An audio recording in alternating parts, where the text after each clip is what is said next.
It's all to play for on this final lap. And on the inside, Hinchcliffe is the over and under. Oh, he is in the mayor's office. James Hinchcliffe runs it to the line, and he wins his second one. On the final corner, on the final lap, James Hinchcliffe is a winner again. After earning his first 3 IndyCar wins in 2013, James Hinchcliffe struggled last season with just 1 podium finish. Last year was obviously tough because the results weren't there, but you know, the saving grace in it all was the performance was there. You can perform as well as anybody, but if, you know, a mechanical happens or a yellow falls at the wrong time or another driver gets into you, you know, day done, job ruined. Oh, can you believe what you've just seen? This is a nightmare. The track is almost blocked. My goodness. The guys who have dominated this race in the top 3 positions are done. During the off-season, James became a homeowner and went from being one of the guys at Andretti Autosport to the guy at Schmidt Peterson Motorsports. Not sure how I feel about this yet. It's a lot of responsibility, you know. I got a new team and team leader, so to speak, and new house and a mortgage, all these things that I haven't really had to deal with before, but it's exciting at the same time, you know. I mean, that's it proves that you're growing, and on track and off. That's something I think that needs to happen to get to that level where, you know, you really are contending for championship.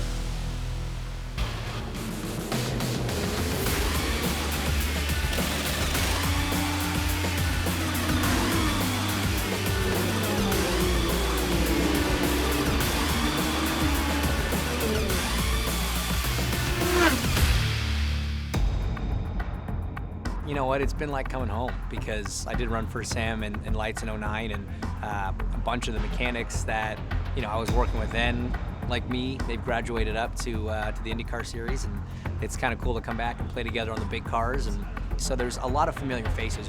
I mean, that's close enough, right? It is, yeah.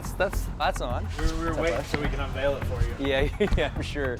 As soon as he walked in the door, it seemed like that he just felt like that he was at home, and everybody likes him, everybody works well with him, and he's just a good aspect to have around. This team has proven the last couple of years that they're race winners multiple times over, and you know, that was a huge motivating factor in wanting to be here. You know, they've done so much in such a short period of time. There's no reason that we just can't keep getting better and better. Oh! Hey! Whoa! Who's that guy? Better late than dead on time, right? What's up, Buckshot? You right? Good, man. Right, dude? Good to see you. How's it going? Good, how are you? Driving the team's second car is James Jakes, who returns to IndyCar after a year off the track. We have a good relationship. I think we'll push each other very hard, and ultimately that's what the team needs at the end of the day. You know, we both want to be up at the front and stay there as long as possible through the year.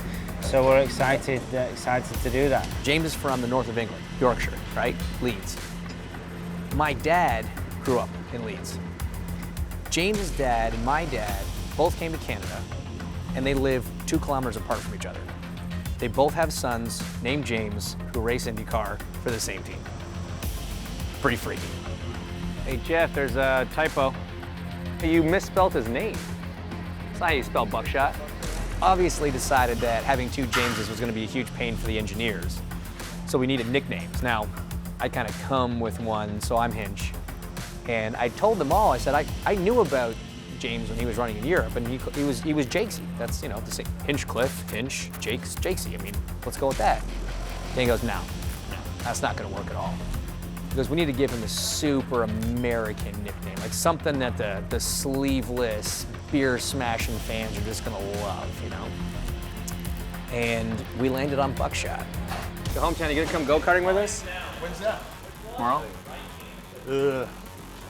I don't know, is it K1 or Fast Times? Fast Times. K1. Yeah, that's where they went last Saturday. Who? What, Fast Times or K1? K1. Electric carts? That's like bringing sunglasses to the movie theater. I know Fast Times tracks, man. If it weren't for the weight disadvantage, I'd give you guys a run for your money.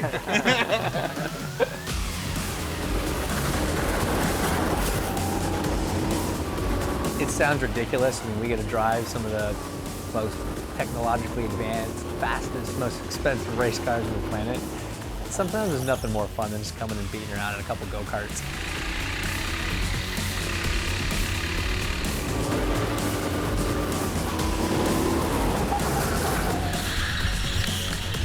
Sorry about that.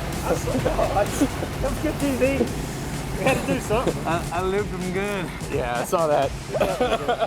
The more we spend time together and hang out, and you know, it's all building toward the same goal. So, you know, it just kind of starts to feel like more and more of a team when we get to that position. It's fun to do anything with a group of guys, and for sure with the new team, there's still some getting to know you to do, and events like this are great, coming out and just rubbing on each other and seeing how people really, you know, react under pressure.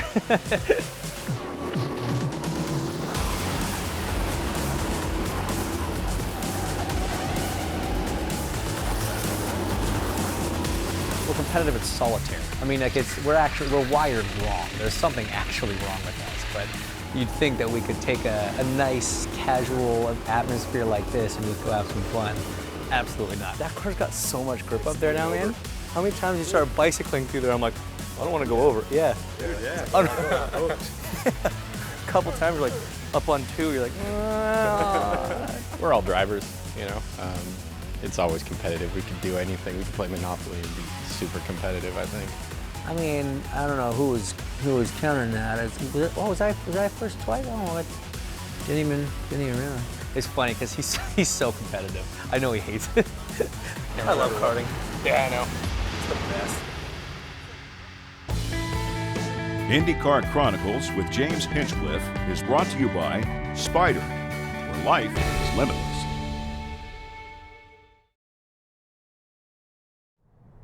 Hello, 10 o'clock at Q95. You're with Bob and Tom. Thanks very much for joining us. Do you want to meet our guest? I do. He's Hinch. He's James Hinchcliffe, race car driver. He's the mayor. Race car driver and Mayor of Hinchtown, right? Hinch, good to see you. Good to Bob, be seen. Did you know that Hinch has his own beer? Do you really? I should have brought he some. I didn't even think about that. I think there might be some in the refrigerator, actually. Is it a Canadian brew? Well, it's brewed here, but we use Canadian hops. Yeah. Okay. So we're trying to keep it, you know, somewhat real to the homeland. Okay. All right. Canadian hops, don't they make you a little jumpy? No, Tom. Sorry. No, it just makes the beer colder. Sorry.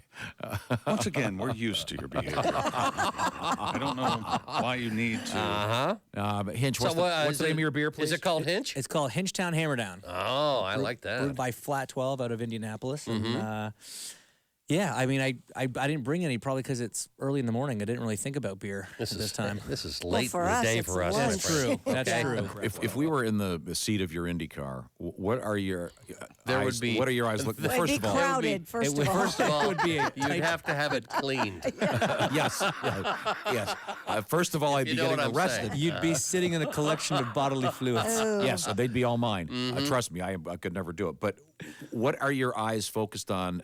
Do you, in terms of the meters and stuff you're looking at on a dashboard, such as it is in an IndyCar these days? Well, I mean, it's funny, you know, the actual view outside of the car is pretty limited because you sit so low. The first bit of road that you see is probably about 150 feet in front of the actual front of the car. But that's So you don't see the turn when you're in it? no, because you come at it so fast, you got to see it way down the road and kind of predict as you get there. Wow. You're kind of aiming a lot. So it's like hitting a baseball. You got to start swinging before it's halfway there. Is it Exactly kind of like right. counting out a measure of music? 1, 2, 3, turn. 1, 2, 3, turn. For the most part. It very much is a rhythm. Yeah, absolutely. Wow. Absolutely. What kind of speeds do you get in the real race when you're doing the Grand Prix road course inside the Indianapolis Motor Speedway? Well, I'm going to have to go on what people tell me because I was concussed in that race last year, so I don't remember a whole lot about it. When you use big words around us, we consider it disrespectful. He hit his head. Concussed. That means I couldn't remember does that too mean, good. Does that mean your team owner said, isn't "Hitch, concussed? you son of a Did not finish. Isn't that what that is? DNF. That's right. Then I had a lot of concussions last year. Jackie Stewart said decades ago that you have to kind of be 80% businessman, 20% racing driver, and if anything, you know, those numbers have shifted even more the wrong way. But it's the nature of the beast, you know, and I think we all know that getting into it. James Hinchcliffe is going to wind up on the podium. He had finished fourth 4 times previous, but today he stands on the podium and has his best career finish. James met his girlfriend Kirsten at the Long Beach race back in 2012. She was there after winning the Miss Indy contest in her native Australia. I had my good luck charm there, so it was nice. And then, you know, she was allowed to come up onto the podium as well and pose, because I think Will won. So the Aussie guy won. I was supposed to be standing up there with him, kind of celebrating with him, but I was actually standing down in like 3rd place block with James, kind of like. Nice try, Will. Nice try. Yeah. So I called my mom and I said, I'm gonna be home a couple days late. I met somebody, and she said, who? And I told her it was one of the drivers, and she kind of freaked out a little bit at first, but I told her that he was nice. And smart woman. I know. And then we came over to the Indy 500 the next month, and he asked me to move in with him, and here we are, 3 years later. In December, they left their downtown condo. Come on out, hon. And have spent the off-season renovating their new house together. I think any first-time homeowner will use similar words like unprepared and overwhelming and things like that. And I don't think it's any different, you know, coming from a condo downtown, it was so easy, you know, it was just turnkey. You leave for 2-3 weeks sometimes if we're going away, whether it's on a road trip or races, or, you know, we go to Australia over the holidays. Now you're just constantly paranoid that something's gonna happen. A bit different than downtown, I guess. Yes. Are you ready for all this? I mean, there's a lot of greenery and shrubbery to worry about. I know. I don't think we even had fake plants in the condo. No.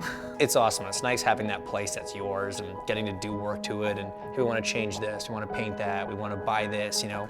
The place we were living in before, we were renting it furnished. So, I mean, it was a clean slate for us. We had to buy everything. We owned that couch and that TV, and that was it. I don't know, pick a box, any box. That's not too heavy. Yeah, I was gonna say, oh my goodness, I can't. Here, can you get this one? You've been going to the gym. You're nice and strong now. Shut up, Breathe, deep breaths. Shut up, or I'll drop it. It's your stuff. It's all in the hips. Remember, when you're lifting heavy, lift with your back in a sudden jerking motion. He is exactly the same way. I don't know how he does it, because you'd have to get tired of being such a dork all the time. So loud and just on it. I don't know, but he is. He always is. So it's not a persona. No, he's not faking it. It's all real. Now that James and Kirsten are settled in their new house, it's time for Hinch to go racing with his new team for 2015.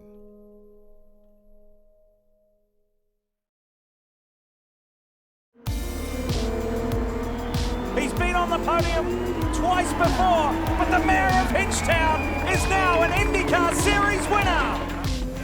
I remember everything about the race, everything about the last stint, I remember everything about the cool-down lap. I mean, it was, you know, still to this day, probably the best day of my life. You know, to get that first win, to prove that everything you've been working towards for the last 20 years was justified. This one, I'm throwing out to Dan. It's his hometown, it's his car. And knowing that my face is going to be in that memorial, that's really special. The Dan Weldon Memorial is located inside the track and lists all 7 St. Pete race winners, including James Hinchcliffe, who after 3 years with Andretti Autosport has returned to Schmidt Peterson Motorsports. I believe things happen for a reason, and we had really good chemistry back in 2009 in Indy Lights, and I really tried to go after him big like 2011, and he was taken, and it was what it was, and then you know, had a great run, obviously 3 years with Simon, and it's kind of like old home week. Another member of the team that James has worked with in the past is his race engineer, Alan McDonald. I'm very fortunate because I worked with him in 2012 at Andretti, and I really enjoyed working with him there. You know, I got to know that his feedback was very, very good, and obviously got to see what a great driver he is. So, yeah, very excited to be working with him. It's a huge advantage having worked with Alan in the past, and you know, for me, having a guy like that is awesome. I mean, his CV speaks for itself. You know, his accomplishments are plenty. Not only is James with a new team in 2015, he's driving a new car. And like all the other teams, they're racing to learn about the new aero kits. The new car adds a pretty interesting dynamic to the first race. You know, obviously since 2012. We've had the same equipment, and you know, you're learning off years past and can develop and build setups and build experience. And now we're not totally starting from scratch. Obviously, chassis is the same, but the aero plays a huge part in how these cars perform and how they behave. So it's definitely making us all work a little harder. I think it's causing some sleepless nights for the engineers, but we just got to get it done. James and his team have struggled to find speed all weekend, and qualifying was no different. They'll start the season opener back in row 8. James Hinchcliffe, another driver not advancing to Q2 here this afternoon at St. Pete. Tell us about your qualifying run. Times are close, and you know, I think we were in the stouter of the two groups, but you know, that's just excuses. We got to work a little bit harder and get ourselves in a better position, I think, for tomorrow. But if you look at look how close the times are, it's not going to take much. I don't think we're far off, car setup wise. We just got to find a little bit, and then we should be right there. So after a long off season, adjusting to a new home, on and off the track, it's finally time to go racing.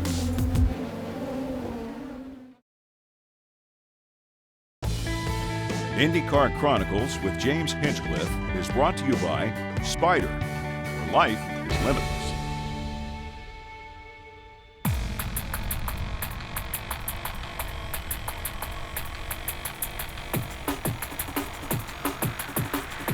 St. Pete obviously is a special place for me. It's always the first race of the season, so everything's so possible when you're in St. Pete. And so that whole energy and vibe of that first race is just unbeatable. All the way from Canada to see the big race. All the way from Canada? Absolutely. All right. With race fans coming from as far away as James Hinchcliffe's homeland, he and the other drivers prepare to start the 2015 IndyCar season. I recommend not braking on the inside of turn 1 at all, ever. Where are you starting? Behind you. I'll give you a gap. Let's go all the way to the fences. I've started in the front couple rows of St. Pete. I've started in the last couple rows here, and man, the start can be manic. That wide runway just leads people to think there's way more room into turn 1 than there really is. And it's the first race back. It's your first time in anger, trying to get by other cars in 6-7 months. So it's usually pretty hectic, usually pretty frantic. Here's the mayor of Hinchtown, the one and only James Hinchcliffe. Thank you so much. Good time, man. Thanks, guys. Have fun out there, bud. Appreciate it, man. Good luck, Mr. Mayor. Thank you so much. Good luck. Thank you.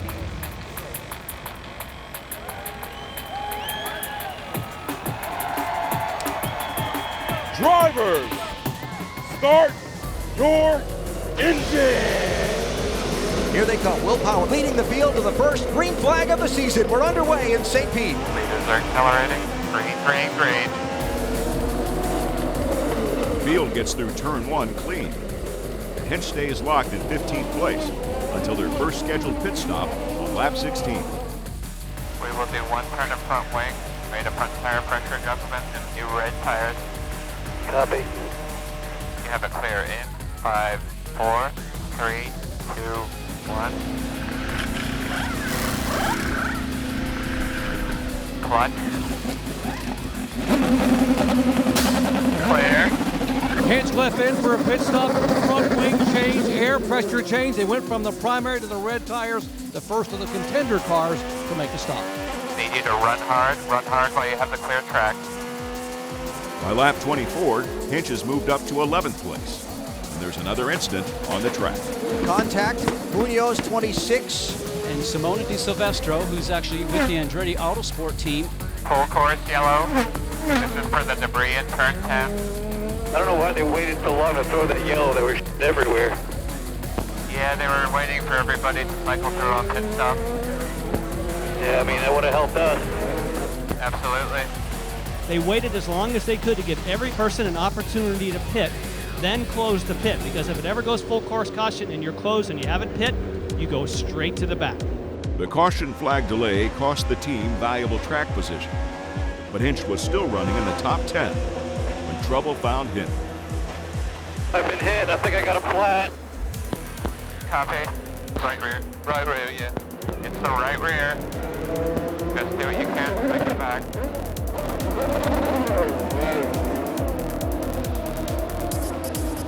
Chavez. There we go. Just enough to get to the sidewall of that right rear tire and deflate it. All those little pieces flying around, it just takes one little needle of that to puncture a tire. And for Hinch, you got to feel bad because that contact happened in the last corner, and then he's just past the pit lane entry, and he's got to limp all the way around the racetrack after the tire goes down. I guess since 3 wide into turn 10 didn't work, you tried passing where no one's ever passed a car in IndyCar history. Yeah, we saw it. We're getting in touch with the race control now. Rookie Gabby Chavez was penalized, but the damage had already been done for James Hinchcliffe, who battled to stay on the lead lap and used the second half of the race as a test session for the new aero kits. Here comes Montoya, his final turn onto the main stretch. The checkered flag lies just ahead, and Juan Montoya wins the 2015 Firestone Grand Prix of St. Petersburg. Good job, guys. Hell of a job. Hell of a job. Copy. Hell of a no signal. Thank you. Not the day we wanted, but we had a lot going against us. Thanks for the hard work today. It was a frustrating day there, but way to hang in there. We didn't quite get the yellow we needed at the end when we stopped early, so we had to save more fuel than I thought. At the end of the day, Hinchcliffe finished where he started, in a disappointing 16th place. And I didn't say anything about it at the time, but to not throw a caution, just because there was guys that hadn't finished their pit stops, as somebody that's been knocked unconscious by flying debris, I found it offensive. I found it irresponsible and offensive. James Hinchcliffe, certainly not the way that you wanted to start your Schmidt Peterson Motorsports career. Tough afternoon after a tough weekend. Yeah, I mean, toughest 16th place I've ever had, but it's too bad, you know. I think we found some things for pure speed in the car. Unfortunate to get, caught out by not having that yellow when we should have, and getting hit by Gabby there and going a lap down. It's one of those things, when you're back there racing in the thick of things, sometimes stuff like that happens. Even though he didn't get the results in the season opener, James Hinchcliffe has found a team. And as he starts his 5th IndyCar season, it's a place that he can certainly call home. My life is nothing what I thought it was going to be like, but I mean, I love every minute of it. I don't think anybody outside of the sport really understands or appreciates what really goes into it and how involved it is and what it takes to do this job. But for all the long days and tons of travel and all the things you could try and complain about if you really wanted to, it doesn't matter. This is the best job on earth, and I wouldn't trade it for anything. So great to meet you guys. Thanks, man. Appreciate it. Awesome. Get them next time, right? Get them next time. You guys are